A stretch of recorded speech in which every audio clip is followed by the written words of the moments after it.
berubah nih. Terus habis itu aku mikir, wah ini orang nggak egois nih, ini orang pengertian. Terus habis itu kita ketemu pas waktunya sholat. Nah pas waktunya sholat kan memang kalau Abi ini selalu sholat kan. Nah, aku coba, ya deh kita bareng deh sholat. Kita jadi pengikut kan, dia jadi imamnya. Terus pas jadi imamnya aku kaget, kok tasbihnya bagus banget, doa-doanya baru aku kaget. Terus orangnya kayak bertato, terus cerita hidupnya kayaknya, waduh serem kan gitu.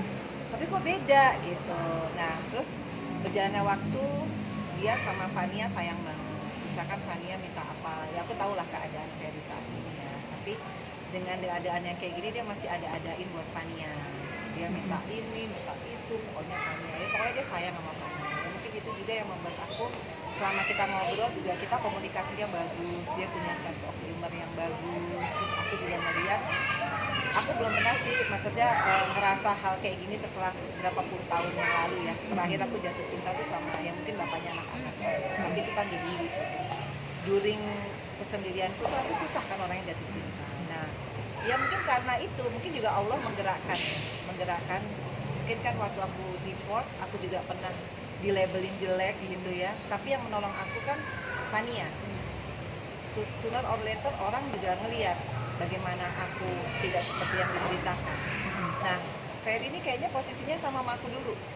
Diberitakan yang gak bagus, tapi yang menolong dia bukan dia membela diri. Yang menolong dia tiba-tiba Allah menggerakkan hati aku untuk support dia. Jadi dia nyatainnya berapa hari yang lalu, tiba-tiba aku ngerasa kayaknya he's the one deh. Sesimpel itu. Mamaku kaget, papaku kaget, anak-anakku kaget, karena aku langsung posting. Aku nggak pakai nanya kiri kanan. Itu menggemparkan sih sahabat aku. Lu yakin? Sampai pada bilang, mestinya kan lu nggak usah terlalu expose. Nanti lu menutup kemungkinan untuk orang lain.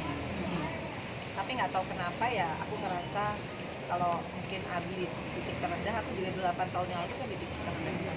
Mungkin berbeda lah. Tapi aku merasa kebesaran Allah tuh kalau kita ditolong sama Allah, dituntut sama Allah, bisa lewat siapa aja. Mungkin Allah sekarang menugaskan aku untuk mensupport Abi. Maksudnya, ya orang kan selalu kan nggak tahu karena dia tidak mengenal. Nah aku memang baru mengenal, tapi aku punya keyakinan aja. Dan ternyata juga tesnya nggak gampang ya. Setelah itu aku cukup salut karena secara gentleman juga Abi berani nemenin papaku ya kan. Terus Nah, pertama papa, terus kedua mama. Pertemuan ketiga itu baru papa, mama dan anak-anak aku. Dan di situ aku memang kalau orang mungkin ya kalau orang karena kan gini, kalau saya itu dari awal nawaitu saya jadi saya juga saya selalu bilang saya nggak punya niat apa-apa yang saya punya cuma niat baik sih. Dan memang bukan yang seumur kita ini bukan cuma untuk main-main, untuk ibadah. Jadi ya dari itu pas ketemu orang tua ya beda. Jadi papa tegang ya? Bukan, papaku itu meminta pertanggungjawaban dan minta Abi ya sumpah. ya sumpah atas sama Allah. Ya sumpah atas Apakah sama Ferry? Allah bahwa saya tidak akan menyanyiakan dan anak-anak.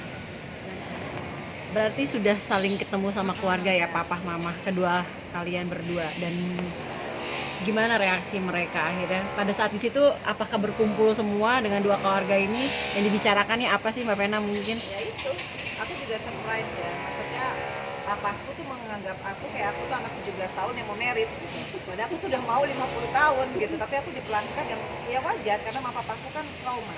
Sebenarnya kan kalau perceraiannya biasa aja, nggak pakai ada hal-hal yang image yang ditimbulkan negatif, sebenarnya orang itu nggak selalu trauma, tapi kalau keluarga itu kan kalau anaknya diperlakukan begitu pasti trauma. Yang paling trauma itu kan mamaku, papaku, adik-adikku, anak-anakku mungkin gitu. Jadi papaku harus make sure bahwa orang ini, apalagi kan usianya kan aku sama Adi kan 6 tahun bedanya, mereka agak nggak yakin, terutama mamaku. Jadi untungnya Abi itu datang ke rumah mamaku dulu sebelum kita ke Bandung, harus ketemu. Pasti merasa trauma selalu karena selalu sering dilibatkan gitu, padahal mami tidak tahu apa-apa.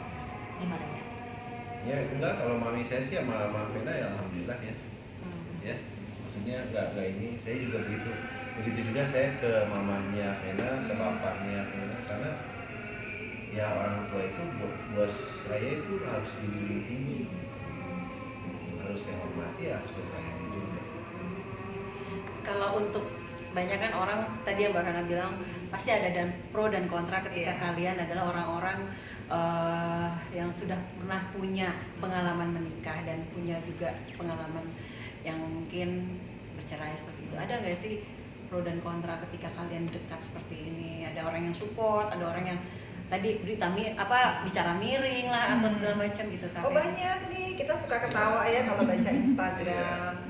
Tapi kalau aku sih gini kan, di titik umurku yang begini, aku tuh tahu gitu loh, kenapa Allah tiba-tiba menggerakkan hatiku untuk bisa dekat sama Abi gitu ya. Berarti ada message nih gitu. Aku belajar banyak juga kok dari Abi. Gimana caranya? Misalkan kita the lowest point, tapi kita masih bisa berbuat kebaikan sama orang. Kita masih bicara lisan kita harus baik terus setiap saat, meskipun rasanya hati ini sakit karena difitnah misalkan, atau hati ini sakit karena digiring opini. Aku banyak belajar karena pada saat itu 8 tahun yang lalu aku tidak sesabar dia. Dan selalu Abi ngajarin aib nggak usah dibuka sama aib, kecuali kamu disenggol misalkan. Nah kayak gitu-gitu kan aku belajar.